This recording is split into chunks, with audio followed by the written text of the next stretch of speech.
Oh, hello there. I have a confession to make. I've been cheating on my board games. This is Royal Kingdom, the latest puzzle game that's just come out, and I can't get enough of it. Oh, you won't believe this, but this game has no ads. Yep, you heard it right, no more pop-ups. Plus the graphics are so good, I sometimes forget I'm not actually royalty. Or am I? Oh, can you believe it's also free? I mean, there are no ads and it's free. How do they do it? And guess what? You don't even need Wi-Fi to play. Yeah, picture this. You're on a flight and they announce that the in-flight Wi-Fi is down. Panic starts to set in. No Wi-Fi for 6 hours? Ah! But then I remembered Royal Kingdom.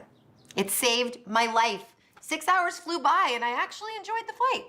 So what are you waiting for? You should download Royal Kingdom today. And they announce that the in-flight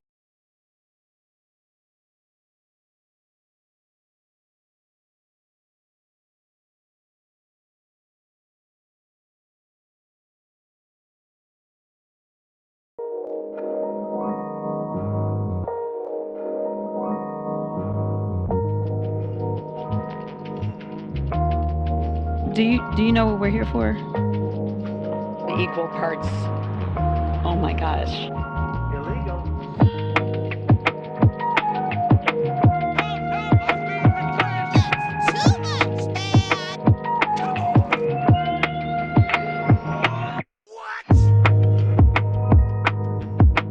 Not gonna do it. Wouldn't be prudent at this juncture. It's a bold strategy, Cod. Let's see if it pays off for them. In the Ice Age, how much taxes did people pay? Follow the rich way,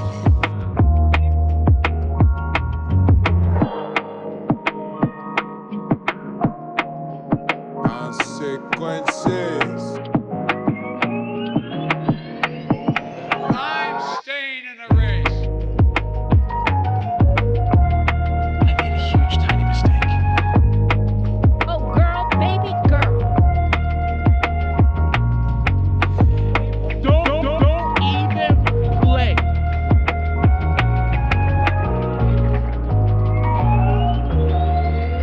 I mean, this woman is dangerous, ladies and gentlemen.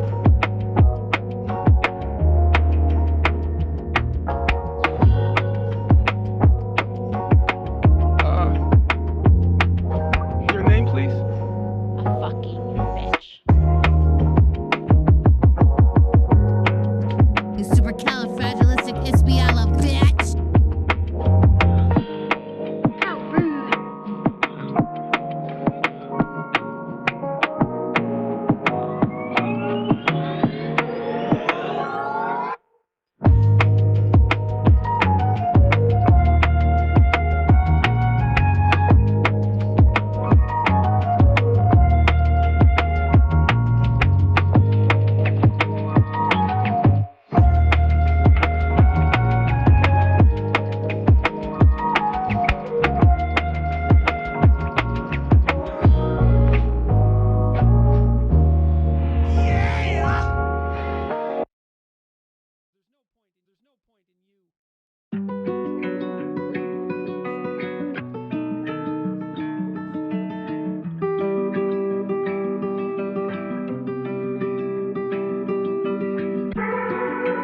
There's no point in you betraying your future self to gratify your present self. It's a stupid game.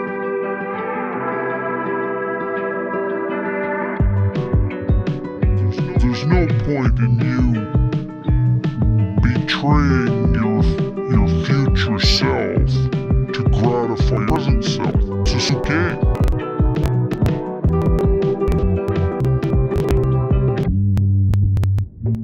Guns are not clear. The dry clean place becomes holy. Well. Jesus, I say that.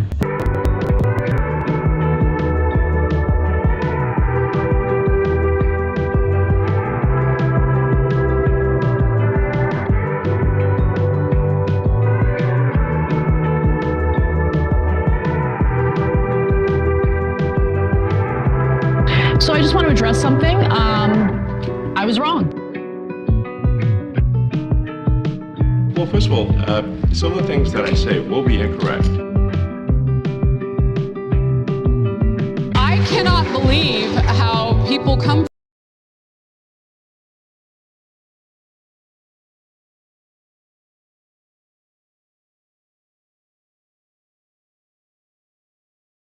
for you already. I don't know if you know this. Phrasing. That's hot.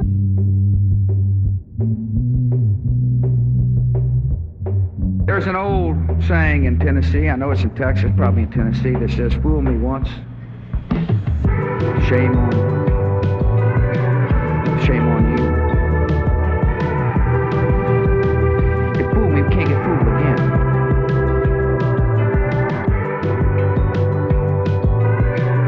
Oh, level good. Interest. It's just crazy enough to work, yeah. You are fat, you are a joke, you are stupid, you are not funny, you are not funny.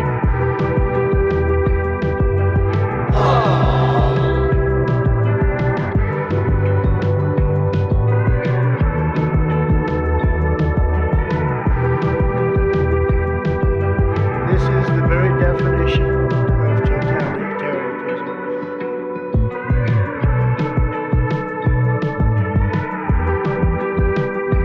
This makes me want to burn this motherfucker down. Come on, Boogie, let's burn this motherfucker down. It's a great day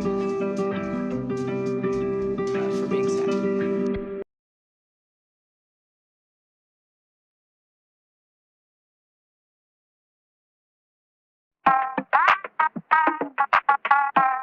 I don't want reality. It's science. Break now.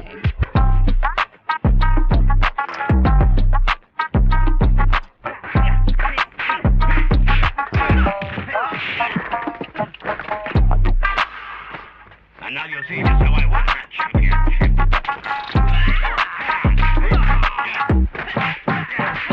I see that you know your judo.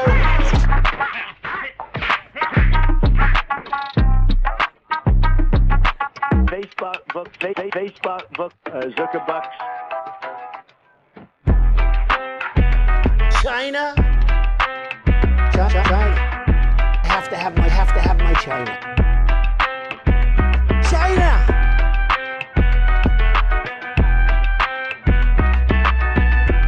Donald Trump spent a lot of quality time with my wife. Don't be creepy.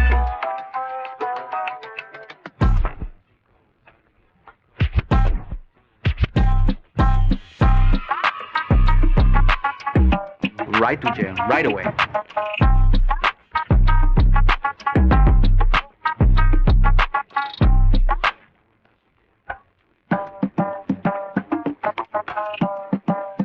Zohran Mamdani. We have a demented, unintelligent person running the United States of America. Arguably the greatest work of nonfiction of the 20th century.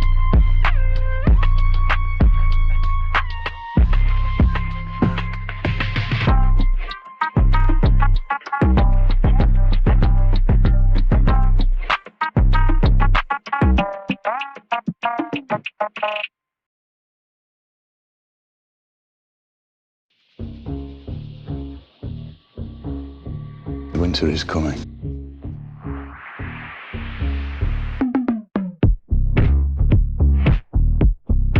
Cyclone Cheeto. Don't worry about it, little Marco. Gentlemen.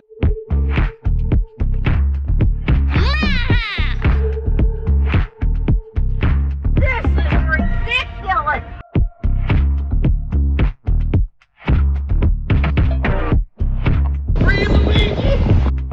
Precision of language, please. Welcome to the Resistance.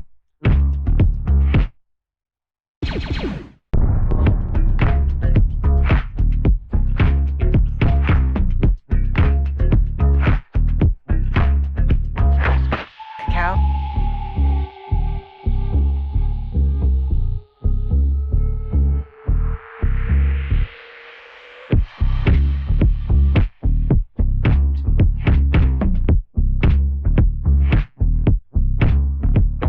I feel like I'm taking crazy pills. looks good, and he looks hard.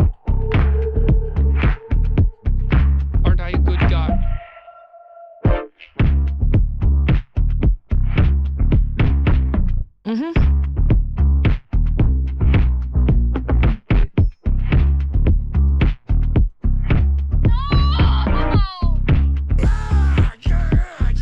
Rid of the Second Amendment.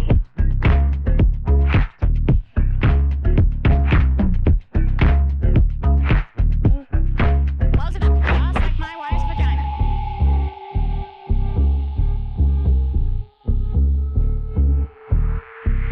Anti-Semitism.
Here we are, once again.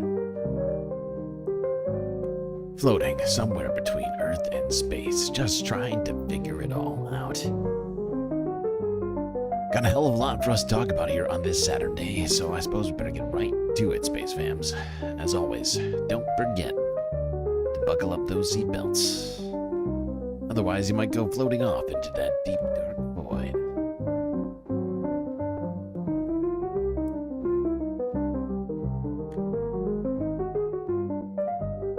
Alright, Saturn Day. Let's do it, people. Do some shout-outs before we talk about what's happening in this show. Bob Carmody, Derm, George Waters, 123 in the YouTube chat. Christopher Tablante, a very close fourth. Moa Noip, also here. Pitchforks Dragon, D Derb. Look Bovine, Atticus Among Us, The Anarchist, and Sticks Dragon Sharon. And that's it. Good to see you. Good to see all of you people in the chat today on this Saturday. We've got a hell of a lot for us to talk about. Starting late, threw the thumbnail up 10 minutes ago. Alright, slightly longer than that, but it was quite quick. A lot of stuff talked about here. New revelations in the Epstein files. ICE and immigration enforcement continuing to ramp up their actions, illegal actions across the United States, murdering a man in broad daylight earlier this week. We'll talk about that. Of course, we're going to talk about Charlie Kirk and his death, assassination. Tyler Robinson, his alleged killer, his links to the Groyper movement and Nick Fuentes. AI death panels coming soon for American healthcare, Medicare, patients. NATO deploying troops and equipment to the Eastern Front. What does that mean? Let's start with the We're going to start with the Epstein files and do a couple of things before we hit up Charlie Kirk, so that we get at least a couple of things done before we are consumed by that situation. Once again, for the third time this week, covered it on the day of its happening rather than doing the show. Yesterday it took up like 4 hours, and today it's going to take up some undetermined amount of time to further unpack this situation.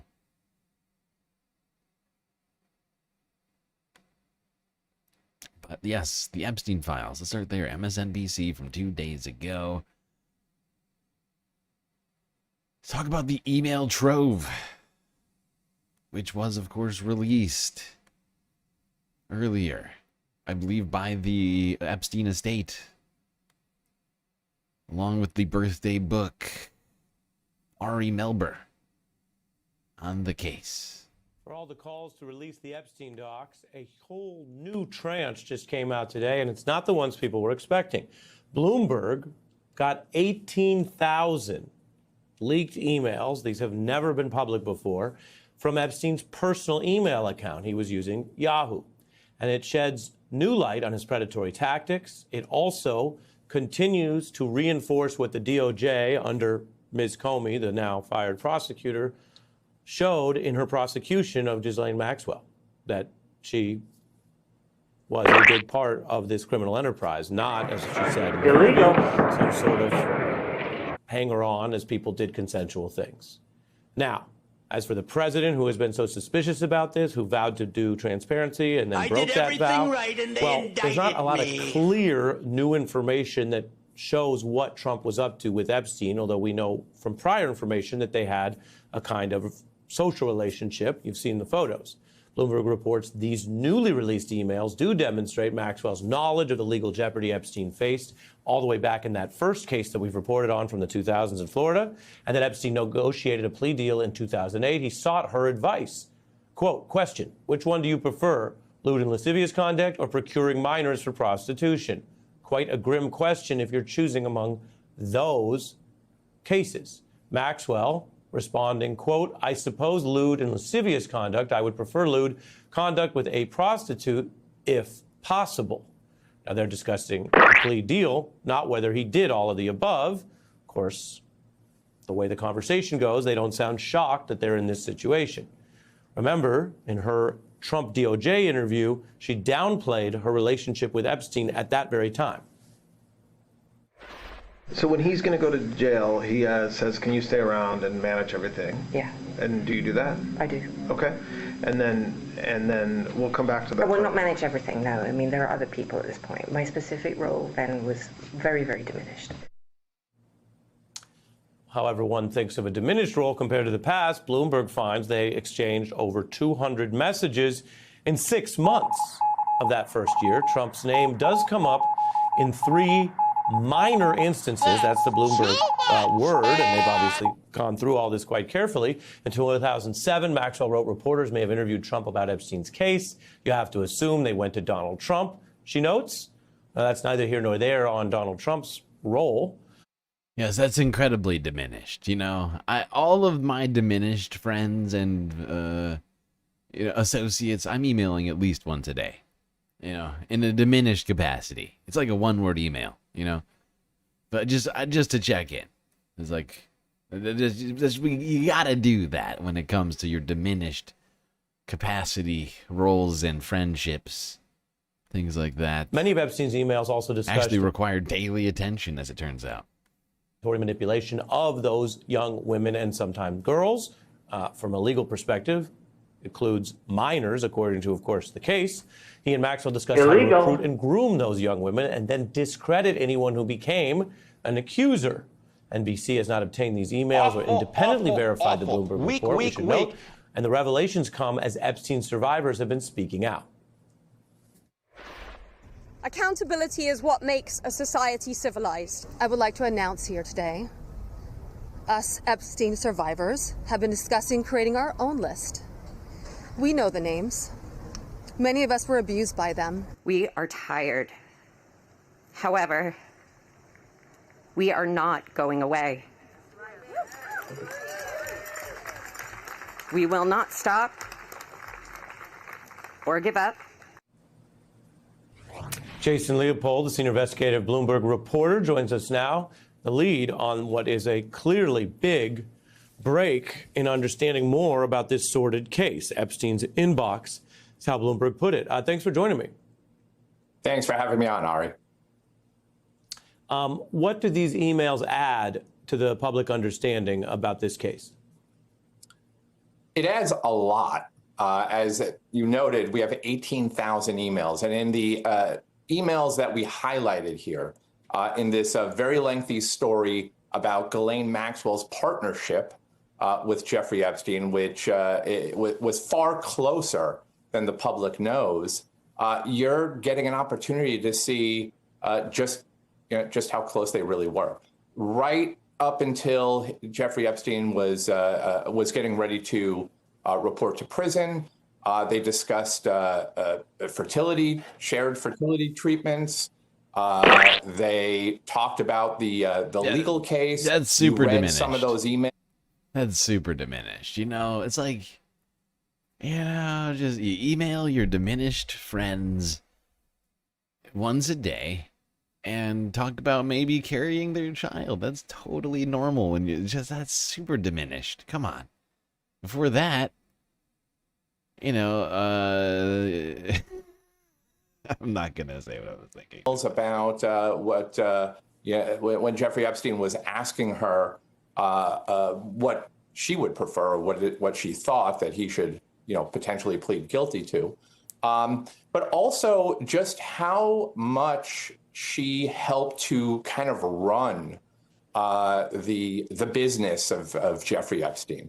Within these emails, we also uncovered an accountant's spreadsheet that tracked nearly $2 million in spending, and which amounted to some gifts, some cash payments to victims, to very prominent public figures. There was a car for Alan Dershowitz, which he told us was for his wife. There was a watch, $11,000 Rolex watch for Tom Barrack, who's now the ambassador to Turkey. He told us he never received a watch. So you're getting an opportunity to see details about the business dealings, but also disturbingly, there is a lot of information there about Jeffrey Epstein's callousness toward these young women, these underage girls. There's one very disturbing, chilling email in which he is berating this woman who is working for him because she doesn't want to engage in fun sex things. So between horrifying Jeffrey Epstein and kind of talk about toxic workplace environment. Imagine receiving an email from your boss yelling at you for not having sex with him. That's fun. That's a fun workplace.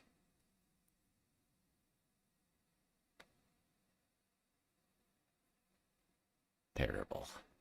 Horrifying. Yeah, God. Yeah, these emails have been incredibly illuminating. And I guess when you've been actively, committing sex crimes with somebody that you've been dating, limiting it to, one email per day and a discussion around surrogacy, that is diminished. I guess that is technically diminished. If you want to split hairs, which I don't, but screw it. Because we're about to go, let's just talk about this book which Ghislaine put together for Jeffrey, which has been in the media, which we've only really talked about certain snippets of, right? It's been mostly really focused on Donald Trump's excerpt from this book, but it's a book. It's not just one page. There's apparently a litany of pages.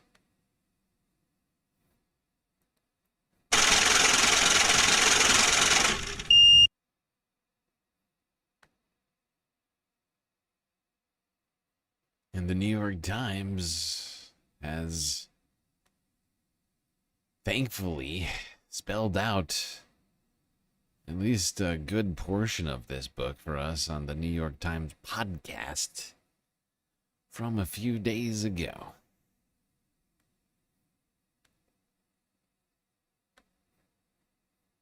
From the New York Times, I'm Rachel Abrams, and this is The Daily.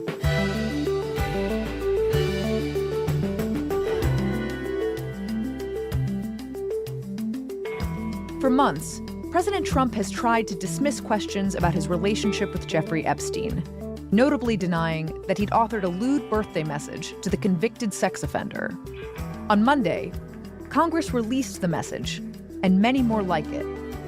Today, my colleague David Enrich explains how the book and an investigation into Epstein's finances reveal how Epstein leveraged his rich and powerful friends to fund a years-long criminal conspiracy. Illegal. It's Wednesday, September 10th. So, David, on Monday, we saw firsthand the release of this now very infamous birthday book to Jeffrey Epstein. It's for his 50th birthday. It's from 2003. It's filled with notes from a lot of well-known, some rich, some powerful people, many of whom wrote kind of sexually explicit messages. And there's one note in particular that by now a lot of us have heard about or seen that seems to be from President Trump. It seems to be alluding to some secret that Trump and Epstein have. Beyond, though, being in some cases lewd or sexually suggestive, I'm just sort of wondering what we should be making from this book overall. Yeah. So, I mean, to back up for a second, one of the enduring mysteries of Jeffrey Epstein is who surrounded him, why they were surrounding him, and what they were doing around him. And we've known for a long time that there was a whole band of very rich, very powerful people who spent a lot of time and money with Epstein.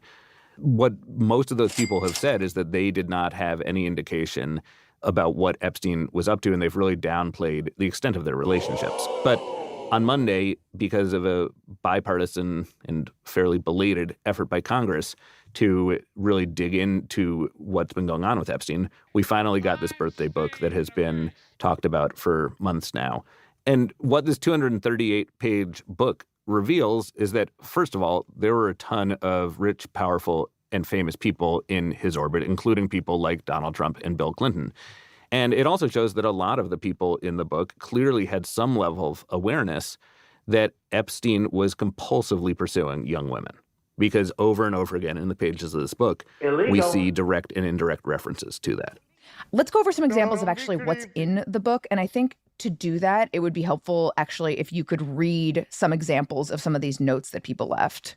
So the right place to start is this letter or note that apparently was sent by Donald Trump. It looks like a script or something that is written in type over the rough outlines of a naked woman.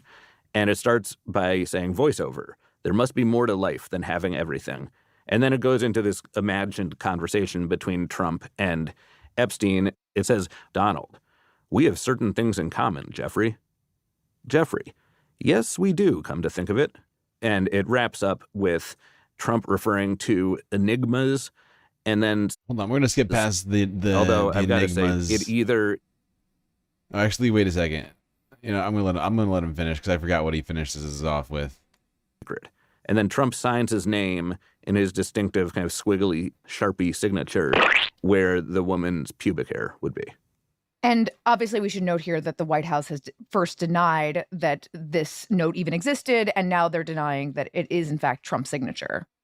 Yeah, that's right. Although I've got to say, it either is a very effective forgery or it is Trump's signature. And we and others have found other signatures that Trump made around that same time, and this appears to be virtually an identical match.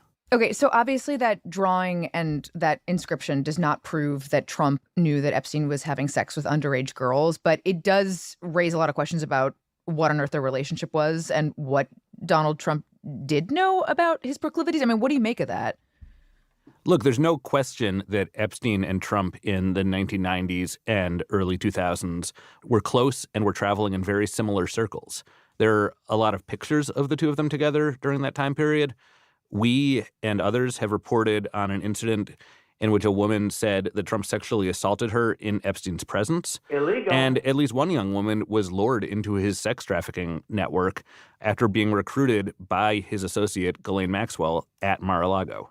Oh, really? So the relationship between these two goes back years and years. And Trump has said that he cut ties with Epstein before Epstein was initially criminally charged. And one of the big takeaways from this birthday book finally being public is that it really makes it much harder for Trump to argue, as he had, that this letter doesn't exist or is a complete lie. We can now all see with our own eyes what is in this letter and what very clearly appears to be Trump's signature. Hoax letter. And all of this is relevant, we should be clear, because there is this...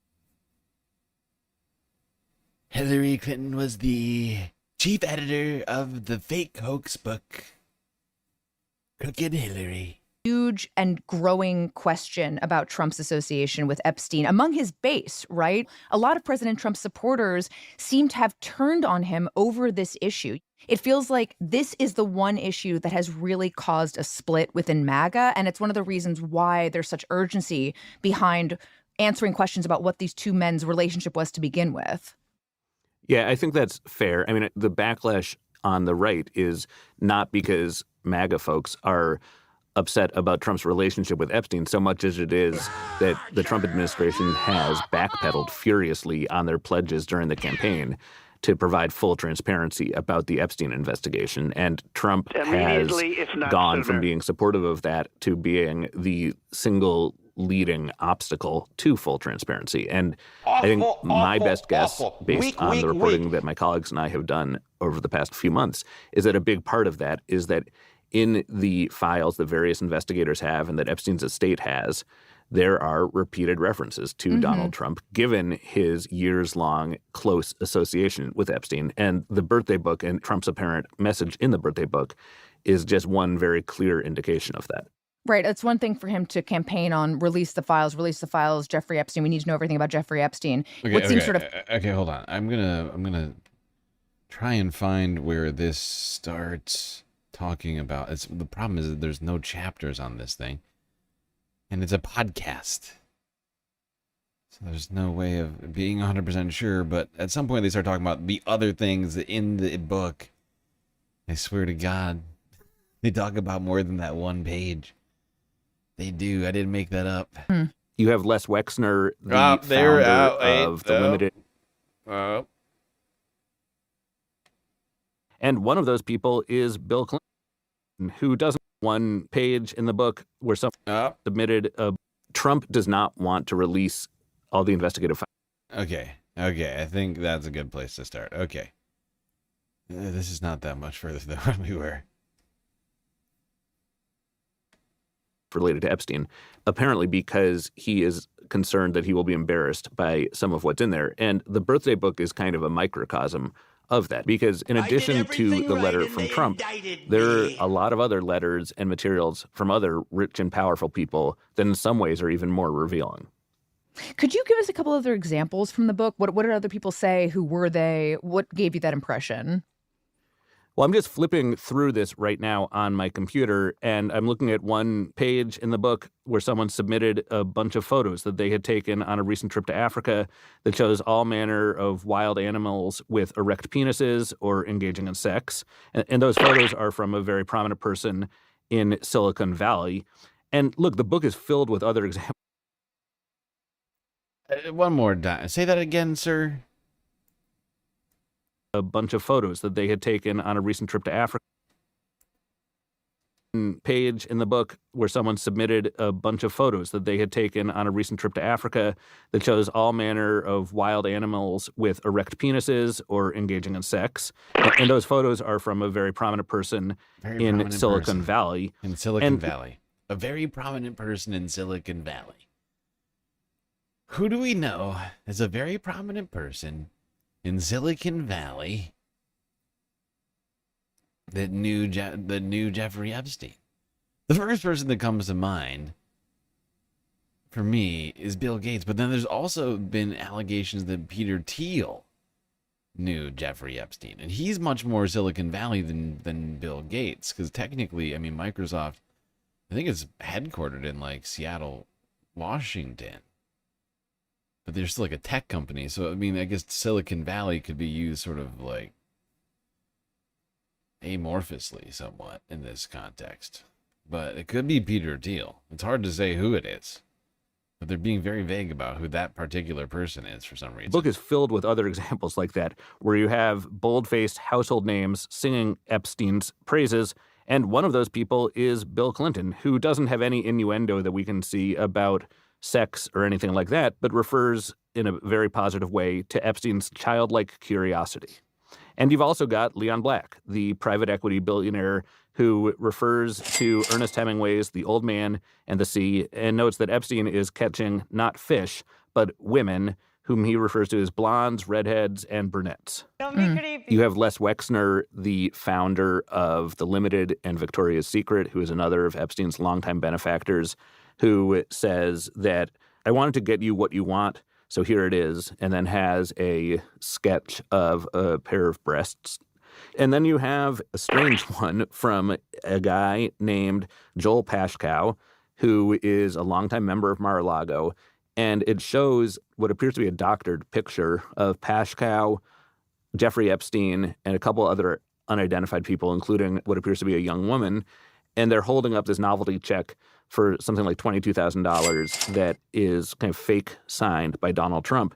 And it refers to Epstein having early talents with money and women and claims that the photo shows Epstein selling a fully depreciated woman to Trump. And again, it's important to note here that there's no indication that Trump was in on this joke or part of it. But it shows, once again, that the worlds of Jeffrey Epstein and Donald Trump often collided and overlapped in those days in the early 2000s and late 1990s. I also just want to point out that, like, when I have been asked to, for example, sign some sort of congratulatory book, it's not like I'm seeing what other people are writing, right? Like, I'm just writing my own entry or, like, sending something via email to be included in, like, happy 50th anniversary or whatever. And it's not like when you do those things, you typically see what other people are submitting, especially 2003 pre-internet. And this is just a few pages out of this book. A book. Supposedly Jeffrey was a very popular guy. Knew a lot of people. Spent a lot of time socializing, hosting parties. And honestly, like, I still haven't looked for an actual copy of this book. I think it was just leaked to reporters, and I don't think any of them have made it public yet. I'm not sure if there were stipulations upon receiving this book or not. But I have not actually seen the physical book. Release the book, you know? Release the book. Let's get the files and figure it out.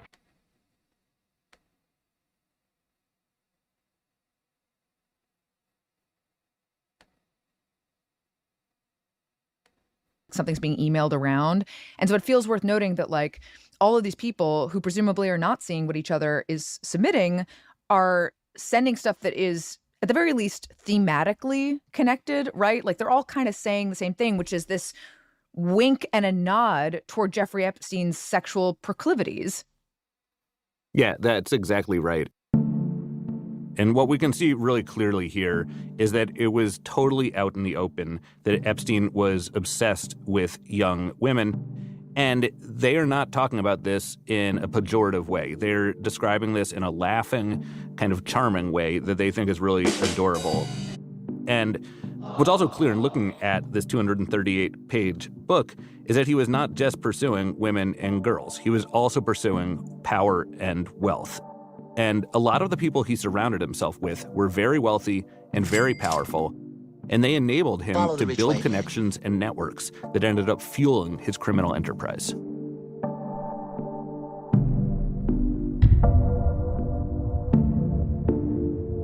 Illegal. We'll be right back. Be back already. Personal connections that he had built up over the years, including with many prominent people in the business community, to be able to move his money all over the world. And as my colleagues and I have been trying to understand the flow of those finances over the past 6 years, the name that keeps coming up over and over again is his longtime bank, JP Morgan. The relationship between Epstein and JP Morgan started in the late 1990s. Epstein at the time was a money manager who was sitting on a tremendous amount of wealth, something in the neighborhood of $300 million, we think. He advised some very rich people, including Les Wexner, who we spoke about earlier. He's the founder of The Limited and Victoria's Secret, who drew the pair of breasts in Epstein's 50th birthday book. And so Epstein arrives at JP Morgan, and very soon he becomes a really lucrative client. He's generating millions of dollars in fees for the bank. And just as important, he is introducing bank executives to a whole roster of wealthy people that the bank can try to convert into clients. And one of the big names there in 2003 is Sergey Brin, the co-founder of Google, who starts to move what would become $4 billion of assets into JP Morgan. And I would imagine that JP Morgan was quite grateful for that kind of an introduction. I mean, there's very few people on planet Earth that could bring $4 billion into a bank, obviously. Yeah, and so it is not a surprise that Epstein quickly becomes one of the most prized clients at JP Morgan because of his ability to bring in people like Sergey Brin. Okay. Now, let's turn away from that. The birthday book. Let's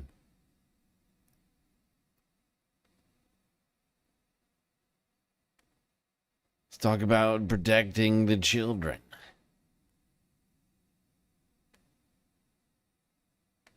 But not the children from Epstein or Ghislaine Maxwell, but protecting the children from Mark Zuckerberg. Zuckerbucks. And Facebook. Facebook. Because apparently, according to Meta whistleblowers, now this is a Republican-led campaign, it would seem, from what I can tell. Republicans are, from what I can tell, leading this campaign. Or at least, what's his face? Can't remember his name now. Dipshit. Josh Hawley. Josh Hawley is involved in this to some degree. He's very upset about it. And honestly, after hearing it myself, I think I'm a little upset about it too. Because apparently Facebook has intentionally avoiding the reality. I don't want reality. That there is, in fact, some amount of endangerment of children going on essentially their biggest project in the last 5 years, the metaverse, the VR, the Facebook VR virtual reality world is apparently being used by children, and those children are in fact being exposed to some very problematic things if the allegations which are being put forth are true.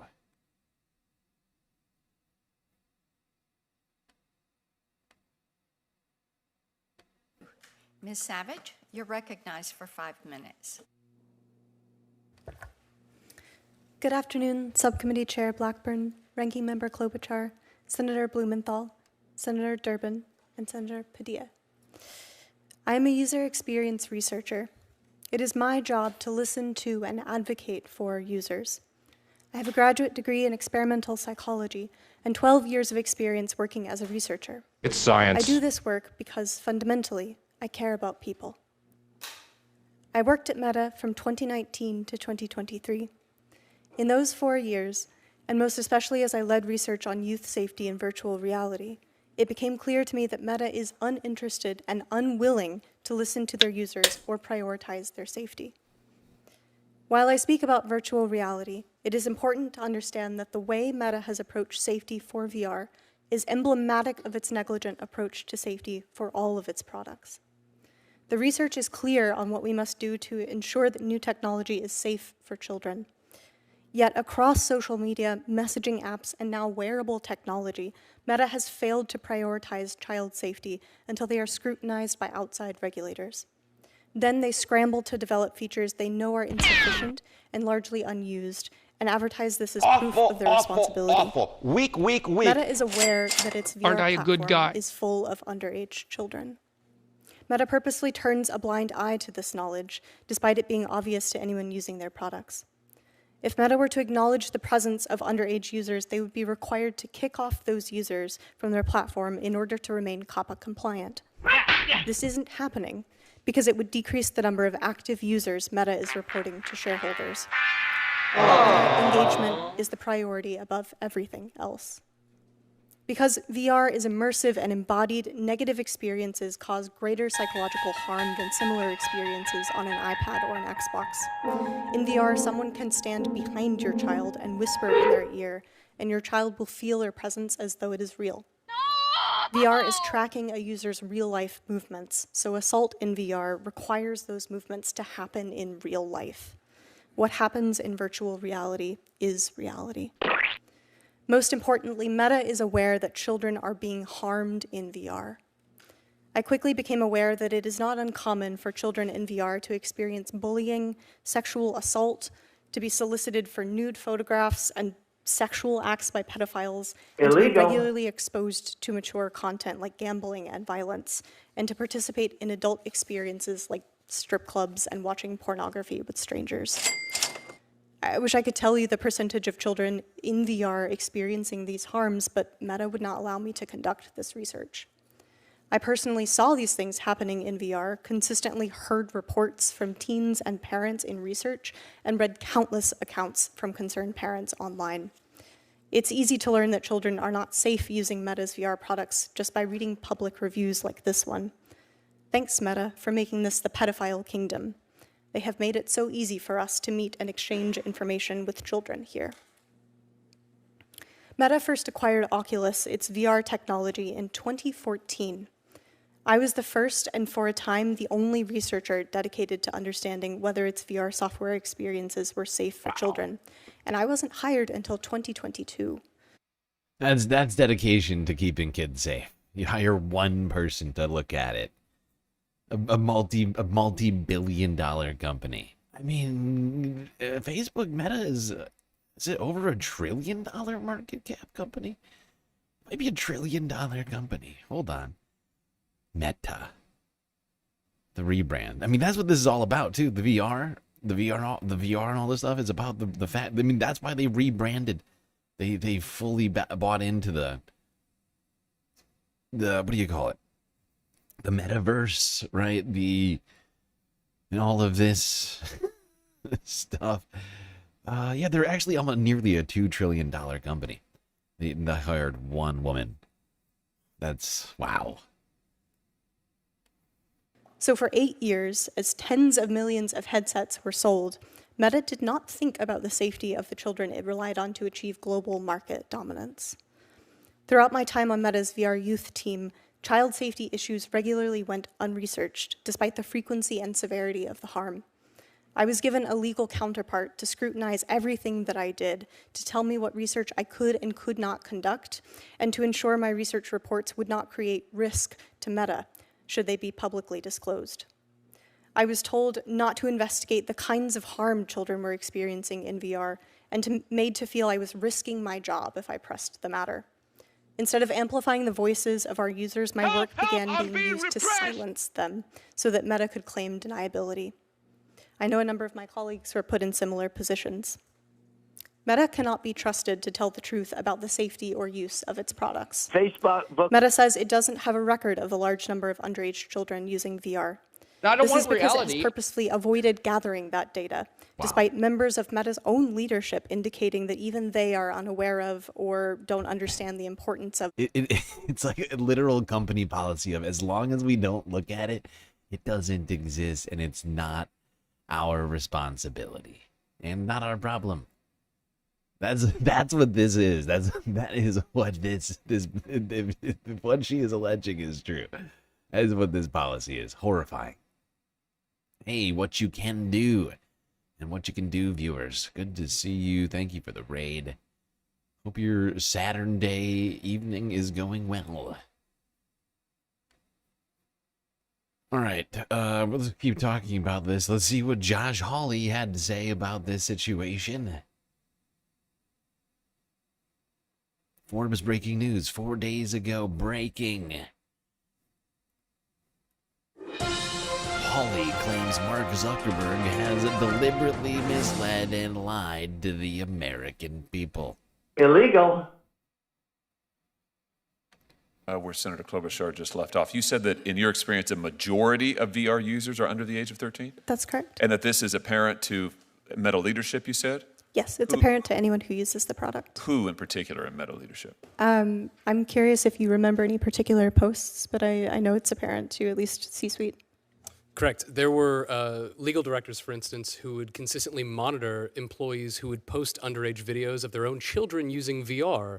So this was directly visible to leadership who were posting these videos and having it removed internally. Mark Zuckerberg is aware of this? Mark Zuckerberg is aware of this.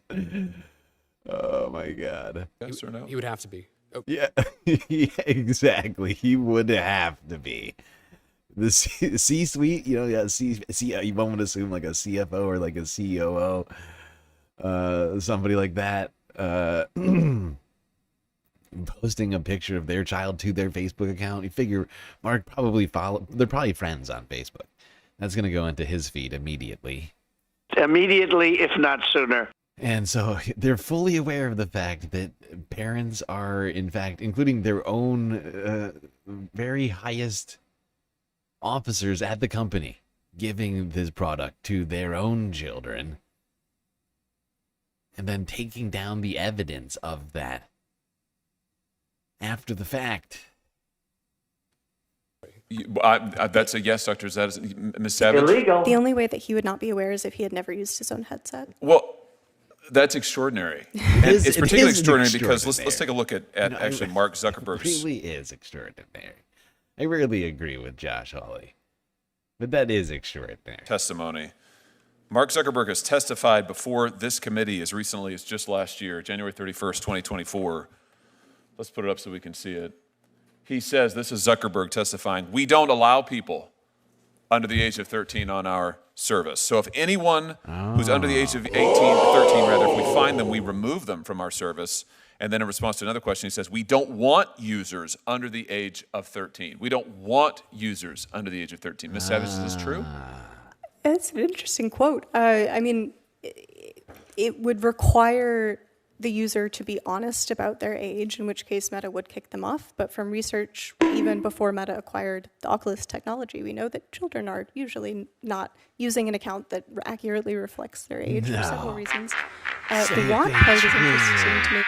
The children are lying about their ages to get on the platform. How can they do this?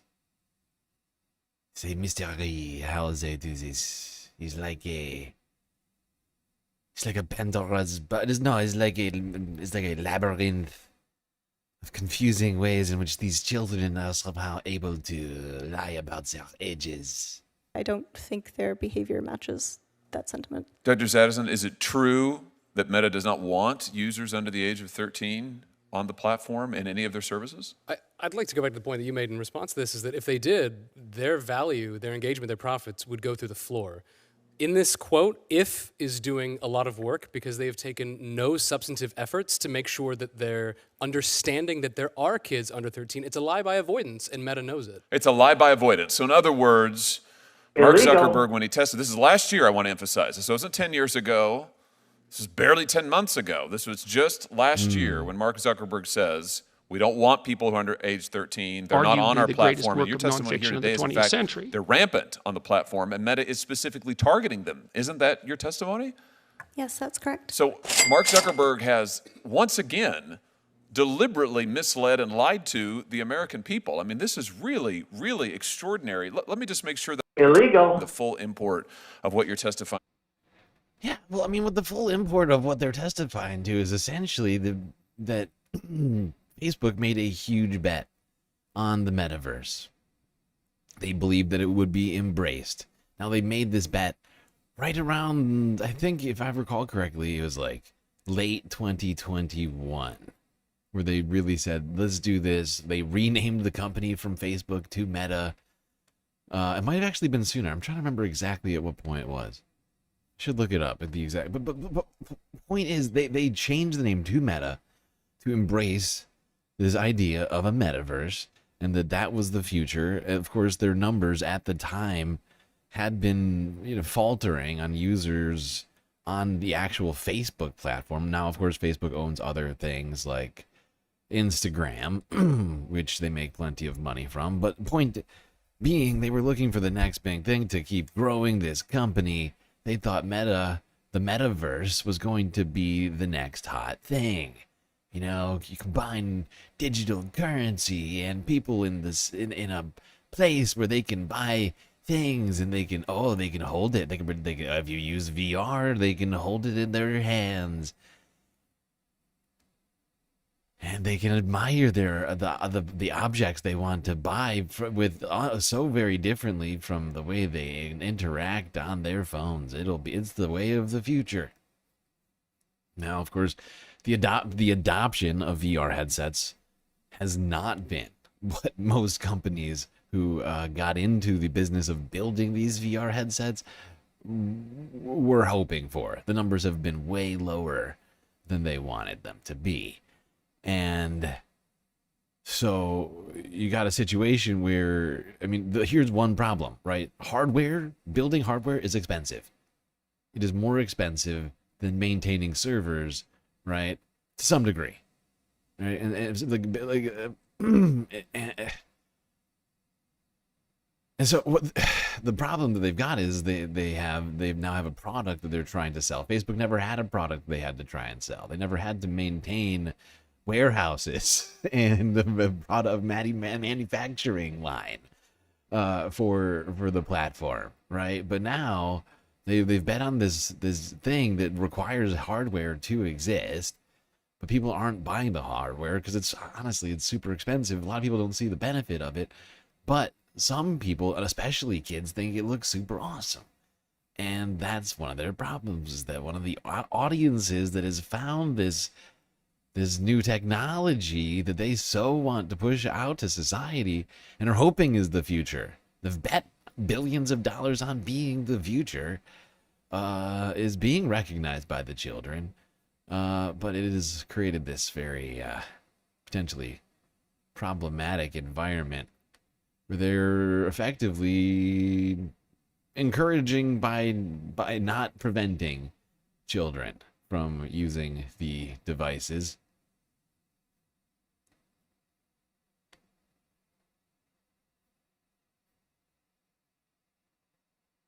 Well, I am concerned what direction we're going to go in terms of what legislation they're looking to enact, or whether or not they're just looking to, hold Facebook accountable, like what the actual plan is with this judiciary committee that they are holding on this situation. That is, to me, I think, going to be interesting to see how that unfolds.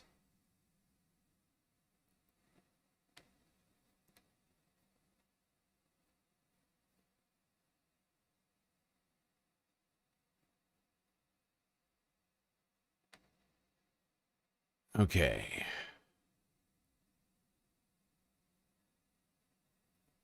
Let's stay in Congress. Quickly talk about ICE a little bit here today. I have an update on the murder of that man in Chicago. Oh, shit. Before I do that, we're at exactly 1 hour in, which means the free hour's over, and we got to start the goal in the chat. 3 hours to complete it. 10 super chats.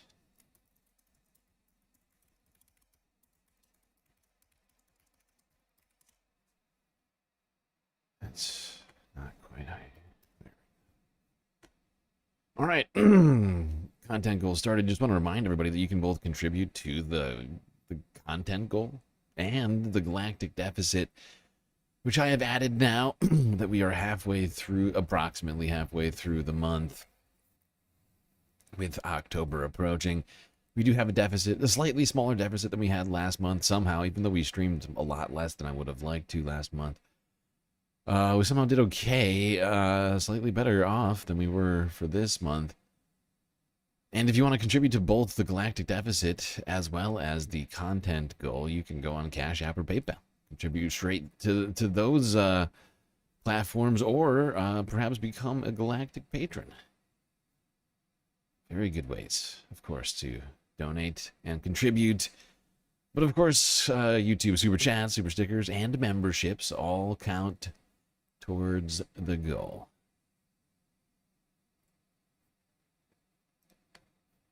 All right, let's talk about ICE. Yasmin Ansari had some things to say about the treatment of people ICE has been targeting.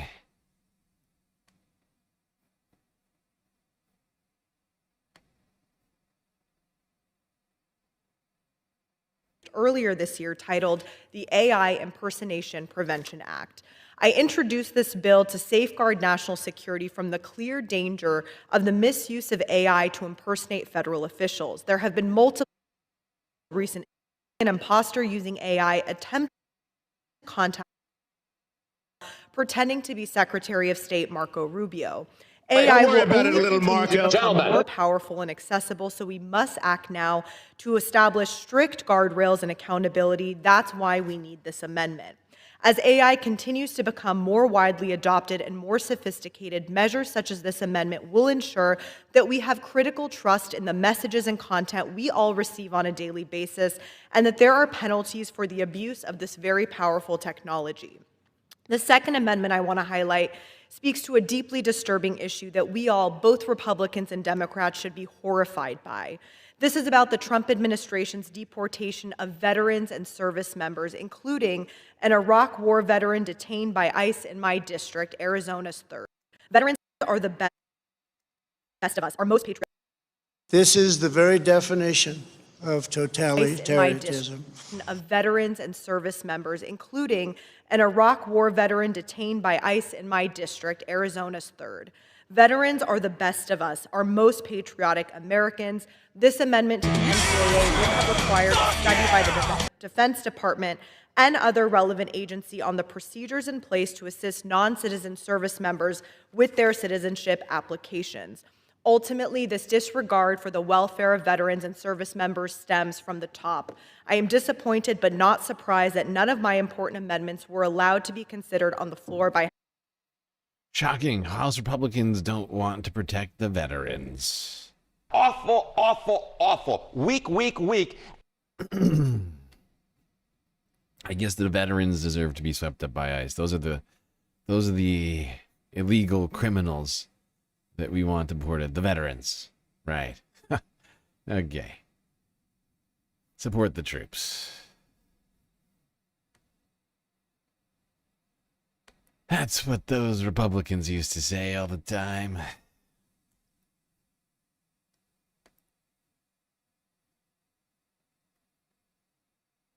Let's see what Republicans have been saying, and what the best way to get the most accurate Republican messaging is to go directly to the source, to the Ministry of Truth, Caroline Leavitt, the Czar of Truth. Forbes breaking news from 4 days ago. Caroline Leavitt asked about how the Trump administration views citizens living in fear of being swept up in immigration enforcement. Perhaps people like veterans.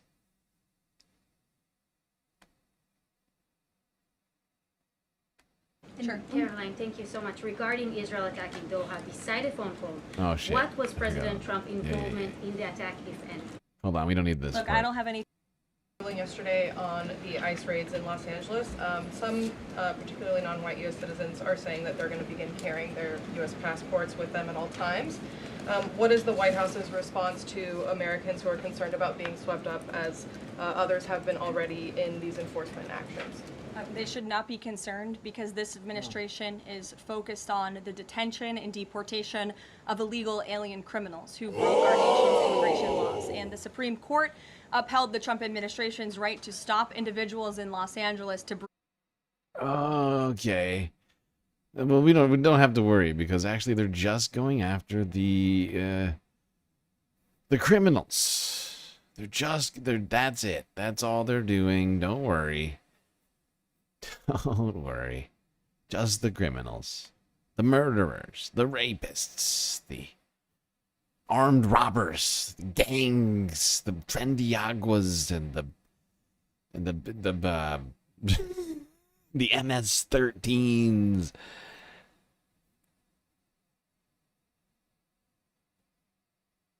Let's go to this story. CNN yesterday. ICE target.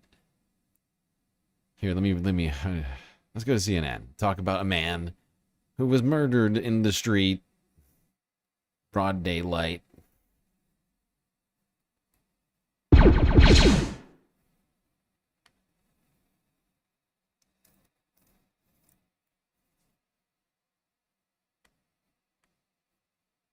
Well, following breaking news out of the Chicago area, Homeland Security officials say an ICE operation left an enforcement officer severely injured and the target of a traffic stop dead. Let's go to CNN senior crime and justice correspondent Shimon Prokupez. Shimon, what are you learning about this incident? Yeah, so Boris, we just got here a short time ago. This happened several hours ago, but the information is just now coming out about what exactly happened here. And all of the information, I should point out, that we have right now is coming from the Department of Homeland Security. We're in the Franklin Park suburb of Chicago, about 15 miles outside of Chicago. And what we have learned from the Department of Homeland Security is that they were targeting an individual as part of their enforcement action here in the Chicago area. They've been surging ICE officers into this neighborhood for enforcement action, and that this individual was targeted as part of that enforcement action, and that when ICE officers attempted to stop this individual, attempted to detain this individual, he was in his car. They did a car stop, and what they say is that the driver dragged one of the officers in essentially an effort to evade the ICE officers. What they tell us is that this was a vehicle stop, that the individual resisted arrest, striking an officer, and then the Department of Homeland Security says that one of the ICE officers was dragged during that time, and that is when this individual was shot by an ICE officer. That individual has died at a local hospital. The ICE officer also suffered injuries. Yeah, show us the injuries. They said they claim they have critical injuries. No, they haven't even seen a single photo. Knowing this administration, it would be all over True Social if it was so severe. But I'm sure this man was a big time criminal. One of those big time criminals we've been hearing about. And that's the reason why we shouldn't be worried about this. It's because this is all just focused on the criminals.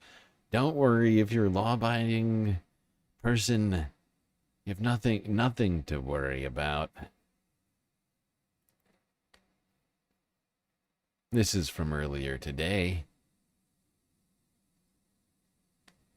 The family of Silverio Villegas Gonzalez, who DHS says was the undocumented immigrant killed by an ICE officer near Chicago, calling the 38-year-old a devoted father, cherished friend, and kind soul. His girlfriend, Blanca Mora, telling NBC Chicago he had no criminal history, which an NBC News review of publicly available records confirms. The sound of Friday's gunshots caught on a nearby surveillance camera.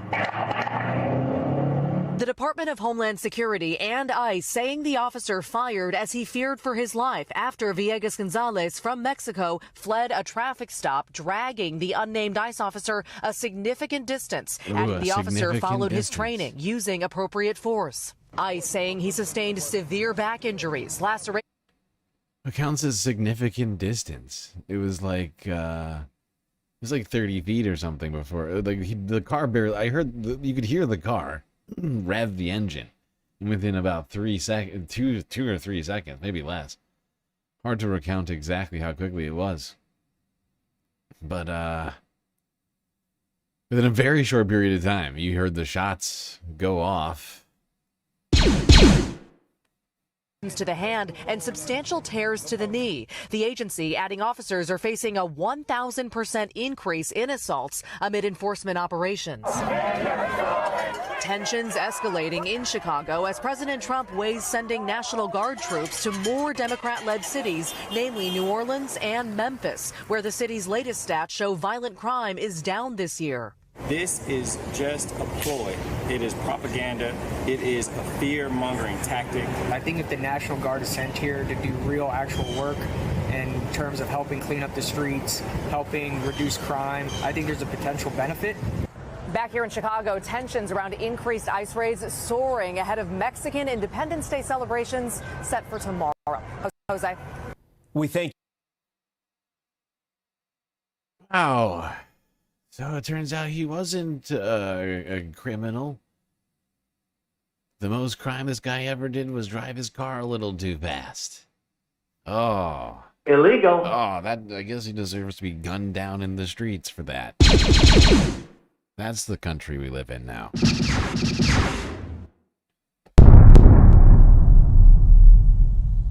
Justice. Fuck yeah!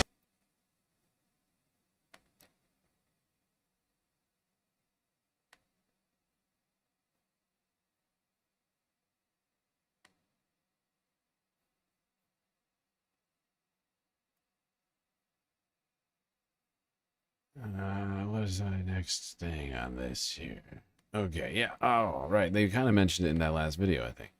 Let's go here. Forbes breaking news from a day ago. Because Donald Trump is sending the National Guard on a national tour from D.C. now to Memphis, Tennessee.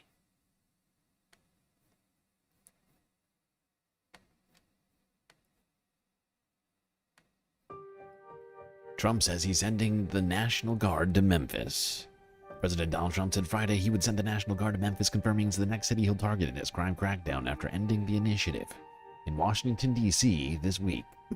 Trump said on Fox and Friends his administration will send the National Guard and anybody else we need to Memphis, calling it deeply troubled. Trump confirmed the deployment after telling reporters Thursday he was considering sending their troops there or to St. Louis, alleging they have higher crime rates than Chicago. Memphis police reported earlier this month a 6-year low in homicides and a 25-year low in overall crime, WREG Memphis reported. Trump said he would rather send National Guard troops to Chicago, where the city's Democrat mayor and governor have rejected his suggestion. Trump can't activate the National Guard outside of...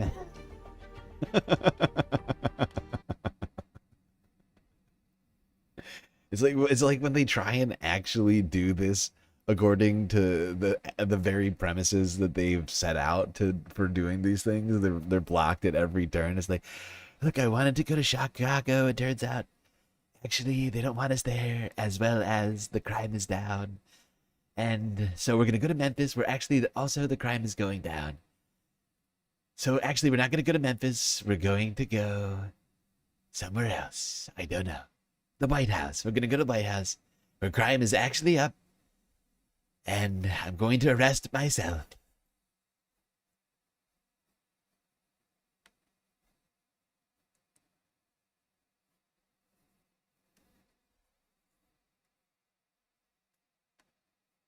Speaking of crimes, Illegal. Let's talk about the death of Charlie Kirk, which has, of course, taken over the news in recent days. In fact, it's been one of the only things that any of us have been able to talk about. Let's go here. Jack Posobiec spoke to CNN to tell us about the horrors which he and others are facing in this trying time. Asymmetric warfare, that's what one prominent conservative says the political right is facing in the aftermath of Charlie Kirk's murder. Jack Posobiec, a close friend of Kirk's, is talking to CNN about who could lead the movement that Kirk helped to build and how Republicans should respond to Kirk's murder. Mina Durson is out front. I think the worst possible way to remember Charlie would be to turn these lights off. That this is his life's work. Charlie Kirk's podcast continued on Friday without him. All right, well, welcome back to the Charlie Kirk Show. We're remembering our friend Charlie Kirk. His friend and Turning Point contributor Jack Posobiec sat in his studio, leaving Kirk's chair open as a tribute.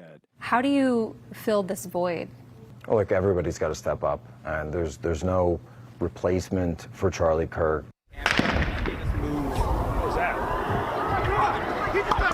Posobiec is a leading voice in right-wing media, where some of his peers were quick to call Kirk's assassination an act of war. Charlie Kirk's a casualty of war. Do you think we're at war?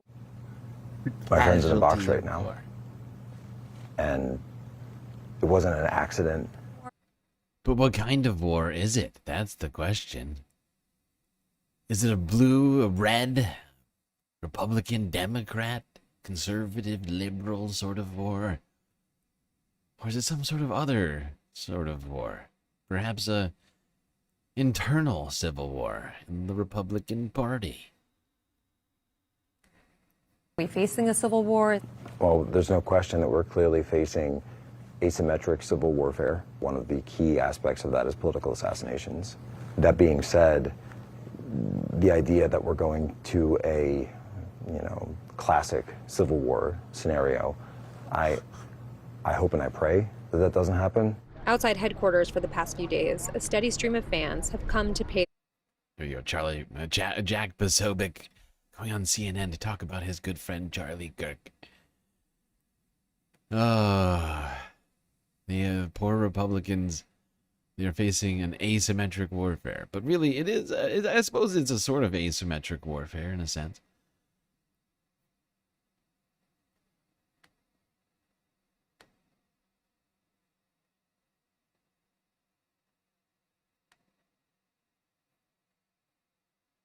Let's go here. Because the fact is Republicans have been claiming in recent days a lot of stuff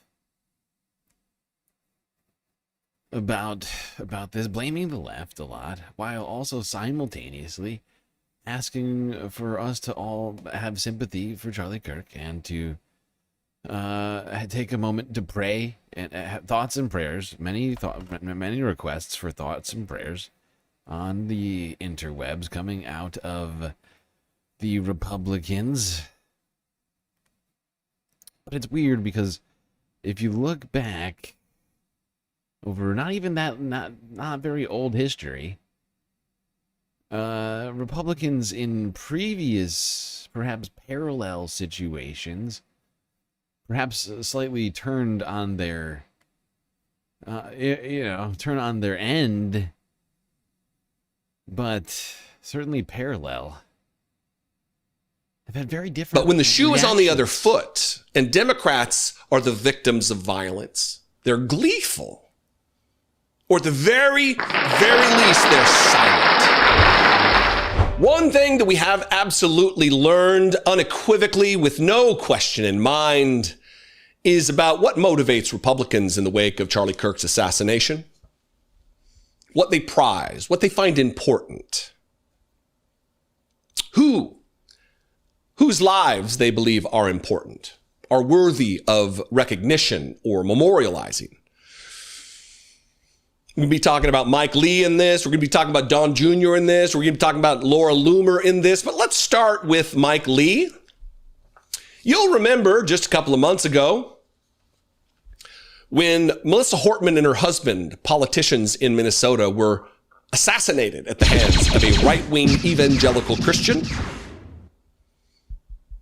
The alleged shooter, Mr. Belter.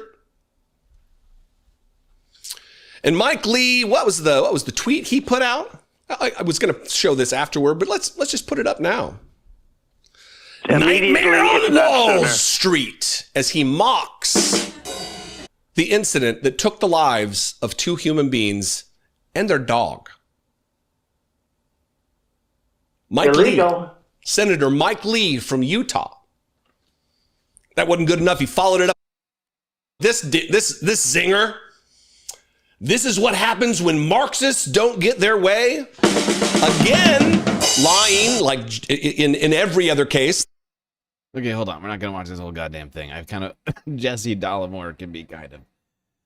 a little much. But I found this video. It was recommended to me earlier. I couldn't help it. I had to. Let's just quickly see what Mike has been saying recently in the wake of the death of Charlie Kirk. Real quick. Valley University closely. Please join me. Did I ask you to do that? I did not. Mike Lee's at Send Mike Lee. Wait, did he change his name from Based Mike Lee? Is Mike Lee no longer the one and only Based Mike Lee? He's now Send Mike Lee? I am tracking the situation at Utah Valley University closely. Please join me in praying for Charlie Kirk and the students gathered there. Aww. I see. Right. Okay. Has he truly given up on being based? Or does he... Oh, wait, no, I think I've heard this before. I think he has 2 different Twitter accounts. He has an official one, and then he's got the... It's like Jekyll and Mr. Hyde, you know? late at night, Mike Lee, he has, like a wine spritzer or something, and then he turns on the Based Mike Lee account and starts tweeting furiously. Or when any other right-wing political violence came to bear on the heads of the nation. Mike Lee, where was that? The son of the president, same kind of deal. I'm not going to read this entire long tweet. We'll just give you a couple of sentences. But he had this to say: "This isn't my strong suit, and I don't even know how to begin to put into words the loss I'm feeling right now over the assassination of Charlie Kirk. Charlie wasn't just a friend. He was like a little brother to me and to millions of people around the world. He was a true inspiration. He was one of the most courageous, principled men I've ever known. And he lived every day with purpose. His faith in God was unshakable. His love for Erica was inspiring. And the way he had..." Jesus Christ. This is I cannot listen to this whole unhinged letter. Oh, God. That is too much. Uh-oh. Oh, no. No. Et tu, Don. Et tu. Oh, God, I was almost ready after that heartfelt letter. Oh, God damn. Look at the amount of effort he put into this thing. He was begging us. He was like, please, don't you see how great of a hero and martyr that Charlie Kirk is for people like me? And how much it pains me to see my good friend Charlie dead. And I was like, oh my God, I'm ready. Oh, poor Don Jr. I'm starting to feel your pain. And then this, really, Don, really, Donnie. Come on! How am I supposed to take you seriously when you're tweeting stuff like this? Got my Paul Pelosi Halloween costume ready. Wow. Terrible. Terrible, Donald. Awful, awful, awful. Weak. But it's not just Don Jr. Where's Laura? Laura Loomer. The hell's going on with Laura? Charlie Kirk's death will not be in vain. I will be spending my night making everyone I find online who celebrates his death, capital F, famous. So prepare to have your whole future professional aspirations ruined. If you are sick enough to celebrate his death. Ugh. No! I am going to make you wish you never opened your mouth. These people need to be condemned in society, and there must, all caps, never be a place for these people to gather without facing the shame of their behavior. That's my best Laura Loomer impression. How was it good? How was that? Was that good for you?